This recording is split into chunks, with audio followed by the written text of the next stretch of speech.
주님을 사랑함으로 거룩한 줄 오신 여러분들을 환영합니다. 오늘도 하나님의 은혜가 충만하기를 주의 이름으로 축원합니다. 3월 한 달 동안 우리는 행복한 사람입니다. 이런 총주제로 말씀을 전가하고 있는데 한번 몇 분하고 이렇게 제수처를 써가면서 수화를 하면서 축복해 보겠습니다. 우리는 행복한 사람입니다. 옆에 좌우로 보고 한번 해보겠습니다. 시작.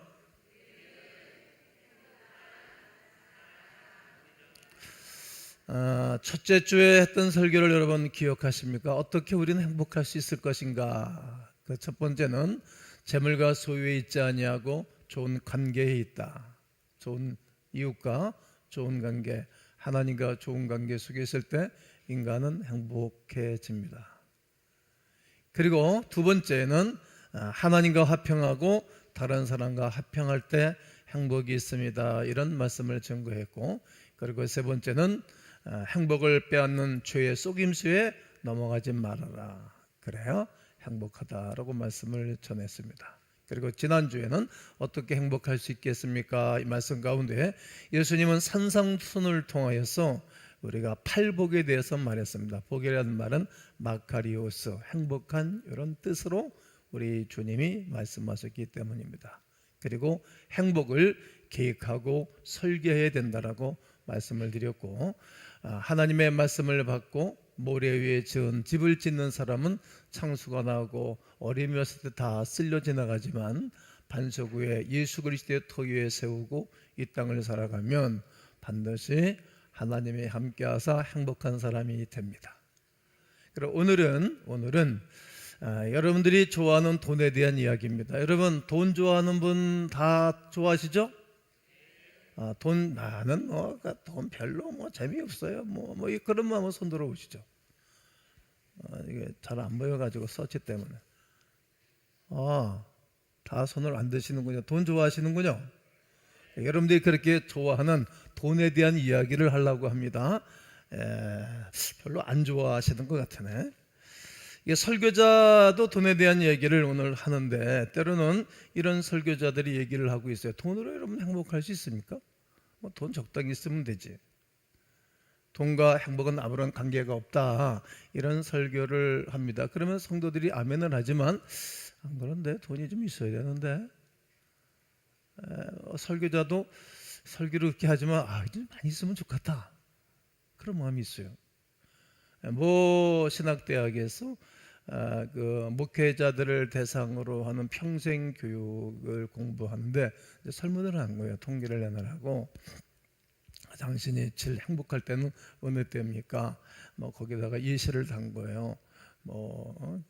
첫 대학을 입학했을 때, 첫 직장 가졌을 때, 또 첫 여인을 만났을 때, 남편을 만났을 때, 그리고 첫 아이를 낳았을 때, 그리고 봉급이 올라갔을 때, 이렇게 설문을 했어요. 그런데 상상외로 반응이 나왔어요. 목사님들인데 1번이 돈이었어요. 연말에 당회에서 교회가 봉급을 올려줬을 때 제일 행복했다는 거예요. 그러니 그 통계를 내가 보고 자료를 보고 난 다음에 이게 페이가 올라가는 거를 다 좋아하는구나.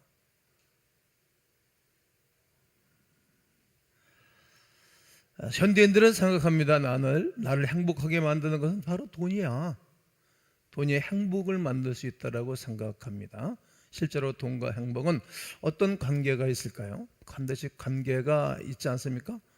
예수님 오늘 본문을 통하여서 돈과 행복에 대하여 가르치고 싶으셨습니다. 오늘 본문을 그런 의미로 다시 한번 읽겠습니다. 시작. 집 하인이 두 주인을 섬길 수 없나니 혹 이를 미워하고 저를 사랑하거나 혹 이를 중히 여기고 저를 경히 여길 것임이니라. 너희는 하나님과 재물을 겸하여 섬길 수 없느니라. 예수님은 집 하인이 두 주인을 섬길 수 없다라고 말합니다. 여러분 다니는 직장에 리더는 한 분이지 또 다른 데 갑니까? 요즘은 좀 세상이 좀 달라져요. 투잡, 쓰리잡 하는 분들도 있잖아요. 낮에 근무를 하고 밤에 다른 일을 하죠. 요즘 이제 교회 목회자들도 우리 교단도 저는 반대를 했습니다만 저는 우리 교단도 투잡을 허락했어요. 왜냐하면 개척교회들 어렵고 힘드니까 이제 투잡을 가지고 일을 한다 할지라도 부끄럽지 않는 세상이 됐어요. 몇 년 전에 통과를 시켰어요. 우리가 목사안수를 받을 때 너 앞으로 힘들고 어려워도 다른 직업 가질 거냐 안 가질 거냐 이런 거 설문을 하거든요. 안 갖겠다라고 했을 때 목사안수 주는 거거든요. 하나님만 오직 바라보고 살아갈 것이냐 이런 생각이었습니다. 근데 어렵고 힘드니까 투잡을 허락했다는 거예요. 여기서 말하는 주인은 누구입니까? 첫째는 하나님이고 두 번째는 소유물, 재물이라는 겁니다. 본문에서 예수님은 하나님을 대적하는 주인으로 재물을 말하고 있는 것입니다. 우리가 하나님을 대적하는 존재, 그러면 우리가 얼뜻 생각하기를 사단이고 마귀라고 말하지 맞죠. 그런데 왜 예수님은 너희를 대적하는 자는 두 주인을 섬기는 이야기를 하면서 왜 재물이라고 말했을까? 우리가 깊은 의미가 있는 것입니다. 재물이야말로 현대인들의 마음을 꼭 사로잡는 하나님의 가장 강력한 경쟁자이기 때문입니다. 하나님을 온전히 모시고 살 것인가? 의지하고 살 것인가? 아니면 재물을? 하나님을 경쟁하는 경쟁자가 재물입니다. 너희는 하나님과 재물을 겸하여 섬길 수 없느니라. 여기서 본문을 보면 재물은 헬라로 마모나스라는 단어입니다. 마모나스, 흔히 만문이라고 부르지요. 이 만문이 무엇입니까? 돈의 신을 말합니다. 돈의 신. 그리고 또 하나는 돈보다 더 넓은 개념으로 모든 소유물을 뜻하고 말하는 것입니다. 현대인의 마음을 사로잡는 것은 누구입니까? 여러분이 지금 가지고 있는 소유물, 또 앞으로 우리가 갖고 소유하고 싶은 소유물들, 그리고 이 모든 소유물이 인간의 마음을 사로잡은 가장 강력한 주인이라는 말입니다.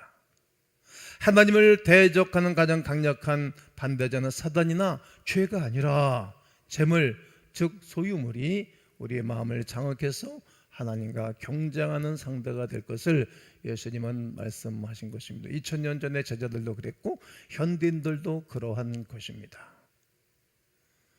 우리가 앞으로는 하나님을 주인이라고 고백하지만, 그리고 우리가 입으로 우리 하나님을 주인이라고 고백을 하지만 사실 돈을 주인으로 섬기고 돈에 사로잡혀 있고 돈을 예배하는 현대인들을 살펴볼 수 있습니다. 이것을 우리 주님이 다 하신 것입니다. 그래서 다노에게 말씀하시는 것입니다. 너희가 하나님과 재물을 겸하여 섬길 수 없느니라고. 그렇다면 재물은 어떻게 인간의 마음과 인간을 불행으로 이끌어가는 것입니까? 따라해 보실까요? 불만족하는 거예요.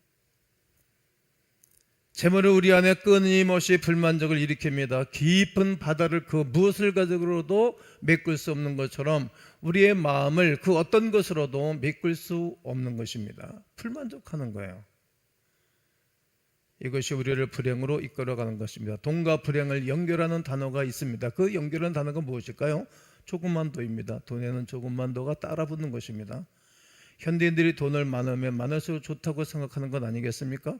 더 많은 돈이 있으면 행복해질 거라고 생각합니다. 그래서 우리는 좀 더 이렇게 생각과 마음을 딱 정리를 해놨습니다. 자녀의 결혼 준비를 위해서 조금 더 돈이 필요해. 우리의 가문과 후손들을 위해서 좀 더 많은 돈이 필요해. 집을 구입하기 위해서는 지금보다 더 좋은 집을 구입하기 위해서는 조금 더 돈이 필요해. 그런데 이 좀 더가 우리를 불행의 자리로 자꾸만 이끌어가는 것입니다. 여러분 생각하고 대변해 보시면 좋을 것 같습니다. 도대체 얼마나 많은 봉급을 받아 여러분들이 마음이 흡족할까요? 다 교우들이 얼마 정도의 수입이 있는 가정인지 제가 거의 다 알잖아요. 왜냐하면 11조는 교인들은 거의 다가 알고, 또 모든 직업을 가지고 있는 그 직업군에 대해서 제가 다 조사를 했으니까 저분은 어느 정도의 폐가 된다 거의 다가 알죠. 그러면 여러분 현재 여러분 한 달 받는 페이들이 있잖아요. 사장님들도 받잖아요. 직장에서, 사업장에서. 얼만큼 받으면 내 마음이 만족할까? 그리고 또 여러분 통장에 얼마의 돈이 있으면 여러분 행복할 거라고 생각하십니까? 우리의 모든 똑같은 동일하게 대답은 조금만 더, 조금만 더, 조금만 더 이렇게 말할 것입니다. 내가 받는 번 것보다 조금만 더, 내가 경영하는 사업장에서 이것보다는 조금만 더, 내가 지금 노후 준비하는 것보다 조금만 더. 현대인이 가지고 있는 답은 한 가지, 지금 버는 것보다 조금만 더입니다. 재물은 우리의 주인이 되어 조금들을 계속 위치고 있는 것입니다. 다른 사람이 말하고 있지는 않지만 내 속마음이 계속 그런 거예요. 내 생각이 그렇게 세팅되어 있는 것입니다. 재물은 끊임없이 불만족을 일으키는 것입니다. 결국 불만족이 인간을 불행으로 이끌어가는 것입니다. 두 번째는 관리의 실패입니다. 관리의 실패. 돈과 불행을 연결하는 또 다른 단어가 있습니다. 어떤 것일까요? 다스림입니다. 다스림. 관리를 해야 되는 것입니다. 좋은 돈을 잘 관리하는 것은 아주 중요합니다. 이는 행복을 결정하는 중요한 요소가 되기 때문이지요. 돈을 잘 관리할 때 나에게 행복을 갖다 주는 것입니다. 그러나 돈을 제대로 관리하지 못하면 행복이 한순간에 무너지는 것입니다. 만약 여러분의 돈을 잘못 관리하면 당신의 행복과 당신의 평강은 순식간에 무너져 버리고 마는 것입니다. 돈 때문에 평안을 잃고 불안과 두려움으로 살아가고 있는 것입니다. 근심과 걱정 속에 살아가죠. 돈으로 인해서 불행하게 된 사람들이 우리 주변에는 얼마든지 많이 있다는 사실을 우리는 압니다. 우리 가문에도 있습니다. 돈을 잘못 관리하면 우리 인생은 행복을 누리지 못하고 결국 불행으로 모든 삶을 마치게 됩니다. 그래서 극단적인 선택을 하는 사람들도 가끔 우리는 볼 수 있는 것입니다. 그리고 재물은 어떻게 인간을 불행으로 이끌어가는 것입니까? 탐심입니다. 탐심. 재물이 인간의 마음속에 탐심을 불러일으키죠. 탐심이 우리의 행복을 깨트리는 아주 무서운 존재입니다. 오늘날 현대인들은 소유에 관한 생각에 늘 사로잡혀 있습니다. 왜 그렇습니까? 저는 첫 예배를 마치고 돌아가면 집에 가서 옷을 갈아입자마자 텔레비전을 틉니다. 왜냐하면 영적 집회를 하고 나면 잠이 잘 오지를 않습니다. 계속 말씀에 살아있기 때문에. 방해가 딱 전원하기 위해서 그냥 머리를 멍청하게 해제를 합니다. 그러면 이제 채널을 계속 돌리다 보면 모든 채널을 돌릴 때마다 하나는 정규 방송, 하나는 채널, 그 다음에는 방송인데 어떤 겁니까? 옷 파는 거, 여행, 물건, 거의 다 그겁니다. 그럼 그 시간에는 여행 상품을 많이 팝니다. 그럼 넘기고 나면 제 하나가 옆에다가 잠깐만 돌려보자고. 그럼 돌려봅니다. 싸네. 그러다가 예약해놓고 한 번도 안 가긴 했습니다만 이게 전체가 이게 화면이 스크린이 돈에 대한 광고입니다. 돈 쓰기, 소비를 부추기는 광고입니다. 여러분 요즘 신문에도 보면 모든 물건을 팔고 우리의 호객행위가 이미 신문지상에서도 있는 것입니다. 큰 전광판에도 보면 건물 큰 전광판 붙은 것도 여러분 다 하고 홍보를 하는 것입니다. 이것을 사, 그럼 네가 행복할 거야. 여기를 한번 갔다 와봐, 그럼 네가 행복할 거야. 이것도 필요하고 저것도 필요하다고 계속 속삭이는 것입니다. 소비의 열망을 일으키고 탐심을 계속 우리 속에 부추겨 일으키는 것입니다. 여러분의 집을 한번 떠올려 보시면 좋을 것 같습니다. 아마 필요 없고 한 번도 쓰지도 않았던 물건들이 줄비하게 있을 것입니다. 지나간 2024년도 한 번도 입지 않은 옷 2025년도에도 한 번도 입지 않고 지나갈 가능성이 매우 높습니다. 그리고 다 불편한 것입니다. 불필요한 것이라는 말이죠. 다 물건을 쌓아놓고 있습니다. 그것은 다 우리 안에 있는 탐심입니다.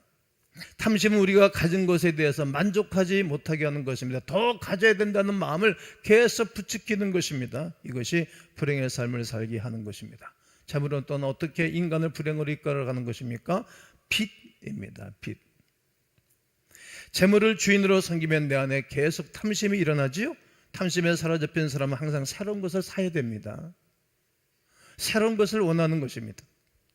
사고 싶은 것을 사고 싶은데 문제는 돈이 없어요. 그래서 빚을 지는 거죠. 계속 이렇게 살다 보면 빚의 악순환이 될 것입니다. 사람들은 빚에 시달릴 때 심각한 스트레스를 받습니다.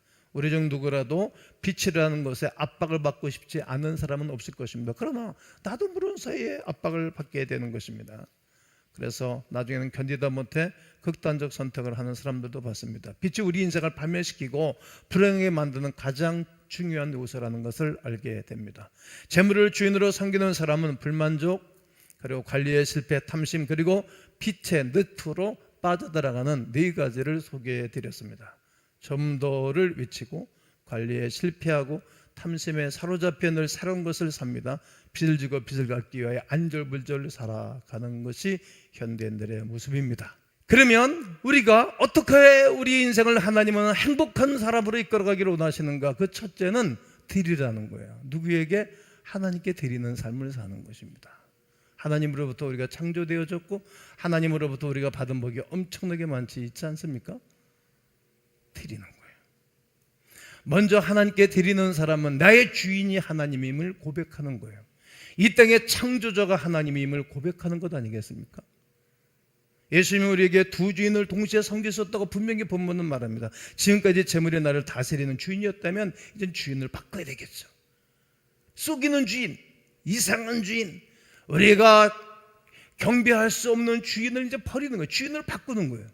바꿔버려야 되지 않겠어요?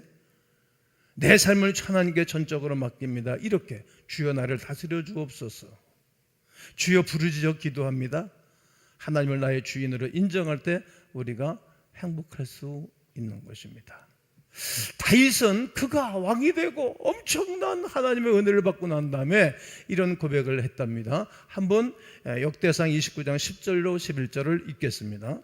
다윗이 온 회중 앞에서 여호와를 송축하여 이르되 우리 조상 이스라엘의 하나님 여호와여, 주는 영원부터 영원까지 송축을 받으시옵소서. 여호와여, 위대하심과 권능과 영광과 승리와 위엄이 다 주께 속하여 싸우니 천지에 있는 것이 다 주의 것이로소이다. 여호와여, 주권도 주께 속하여 싸우니 주는 높으사 만물의 머리이심이니이다. 아멘. 하나님, 모든 것이 당신 것입니다. 이렇게 고백을 했어요. 주신 분이 하나님이십니다. 가져가신 분도 하나님이십니다. 당신은 나의 영원한 만왕의 왕이십니다. 이 땅에 왕이 있지만 다윗은 한나라의 왕이 되고 전리품으로 엄청난 복을 누린 사람이지만 다 하나님께로부터 왔습니다. 왕이신 하나님을 찬양하고 경배합니다. 이렇게 고백한 것입니다. 이는 매우 강력한 말씀입니다. 우리가 재정적인 결정을 내릴 때 성경이 가르치는 최종적 목표는 다윗과 같이 늘 하나님을 경외하는 것입니다. 하나님은 나의 주인이 되기를 원하시고 여러분과 나의 주인이 되기를 원하십니다. 하나님께서 말씀하십니다. 나는 너의 주인이 되고 싶다. 나는 너의 주인이 되고 싶어. 너의 재정의 영역에서 주인이 되기를 바란다. 너의 마음이 돈을 따라가지 않고 나를 따라오기를 원한다. 이렇게 말씀하시는 거예요. 우리가 돈을 계속 따라가면 돈은 도망을 가요. 그러니까 점점 우리가 스피드를 내는 거죠. 막 새벽부터 골 빠지게 일만 하는 거야. 막 엄청나게. 예? 그러다가 이제 번아웃 되는 거죠. 근데 우리가 하나님을 경외하고 하나님의 주권을 인정하면 이제 돈이 나를 따라오게 하는 거죠. 돈이 돈을 벌게 하고 돈이 돈을 움직이게 하는 거죠. 이게 지혜인 거예요. 돈이 돈을 움직이게 하고 벌게 하는 거예요. 얼마 전에 오늘 권사님한테 배웠죠. 저희가는 교회 교사들이 많죠. 이 부분의 선생 묻는 거죠. 시간 있을 때마다. 돈이 돈을 일하도록 해라. 우리가 하나님을 경외하면 하나님이 모든 것을 따라오도록, 이런 권력과 직분과 명예와 재물이 나를 따라오도록 해야지 내가 따라가면 힘들다. 구차합니다. 아주 치사합니다. 힘든 것입니다. 여러분이 돈을 어디에 쓰는지를 보면 누구를 주인으로 섬기고 있는지를 알 수가 있습니다. 돈이 어떻게 쓰여지는지를 보면 저와 여러분의 마음이 어디에 있는지 한눈으로 볼 수 있는 것입니다. 한 달 한 달 우리가 썼던 카드, 모든 것들이 우편으로 오고 문자로, 전자문자로 오지 않습니까? 열어보면 이게 많이 썼구만 알 수가 있는 것입니다. 하나님과 돈을 동시에 섬기는 것입니다. 그래서 문제가 되는 것입니다. 우리 인생의 주인은 단 한 분, 저는 여러분에게 다윗과 같은 고백이 있기를 원합니다. 주여, 모든 것이 하나님의 것입니다. 할렐루야. 하늘과 땅의 모든 것이 하나님의 것입니다. 하나님이 나의 왕이십니다. 고백하기를 바랍니다. 그리고 두 번째는 나눌 때입니다. 여러분들에게 여윳돈이 반드시 있을 것입니다. 여러분의 차를 가지고 있다면, 자동차를 가지고 있다면 여러분은 여윳돈이 있는 것입니다. 내 여유분으로 무엇을 하느냐는 내 마음을 지배하는 자가 누구인가 보여주는 것입니다. 여유분을 가지고 이렇게 높은 비싼 음식만 찾아다니면서 먹는다면, 커피 한 잔도 뭐 200원서부터 500원, 1000원, 1500원, 또 3000원, 8000원, 16,000원 하는 커피숍도 있습니다. 한 분쯤은 가보면 난 좋다고 생각해요. 제가 12,000원짜리 커피숍을 아주 고급 손님들 오고 제자대를 하는 사람들 이끌고 커피숍을 한 번씩은 꼭 가죠. 그래도 보여주는 건 좋다고 생각해요. 매일 그래야만이 행복하다면 그거 뭔가 잘못 사는 것 아니겠습니까? 하나님 나에게 또 부모를 통해서 재산을 많이 상속받았으면 나눔으로 사람 마음을 얻는 것 아니겠어요? 돈을 가지고 친구를 사귀고 사람 마음을 얻으면 것이 우리의 삶의 행복이라는 거죠. 그리고 저축을 해야 됩니다. 먼저 나의 주인에게 드리고 그 다음에는 저축해야 되는 것입니다. 이것은 전력과 검소한 생활의 습관이 없이는 할 수 없는 것입니다. 우리에게는 저축하는 것이 나이 먹어서 행복과 만족감을 줄 것입니다. 마지막은 나머지 돈으로 살아라. 따라해보세요. 나머지 돈으로 살아라. 먼저 나의 주님께 드리고, 그리고 나누고, 그다음에 저축을 하고, 나머지가 있을 거예요. 그랬다가 저는 여유분이라고 표현을 하죠. 여유분. 이것이 우리를 행복으로 이끌어가는 것입니다. 마태복음 7장 12절은 황금률이라고 하는 것입니다. 황금률 한번 다 함께 읽겠습니다. 시작. 그러므로 무엇이든지 남에게 대접을 받고자 하는 대로 너희도 남을 대접하라. 이것이 율법이요 선지자니라. 그러므로 여러분 오늘 말씀을 받고 무엇이든지 남에게 대접을 받고자 하는 대로, 여러분 어디를 가나 자존감이 있고 어디를 가나 대접을 받고 싶으십니까? 그런 사람 되는 것은 우리 이 땅에 사는 동안에 행복한 것입니다. 그렇게 하는 방법은 어떤 것입니까? 너희도 남을 대접해라. 남을. 이것이 율법이요 선지자니라고 말합니다. 나눠주고 섬기는 것, 그것이 내가 받는 거예요. 사랑하는 성도 여러분, 나는 여러분과 제가 하나님께 드리고 나누고 저축하고 그리고 나머지 삶으로 살아가는 가운데 하나님이 우리에게 찾아오사 여유와 행복으로 가득한 예수 그리스도의 제자로 살아가는 은혜가 있게 되시기를 예수의 이름으로 축원합니다.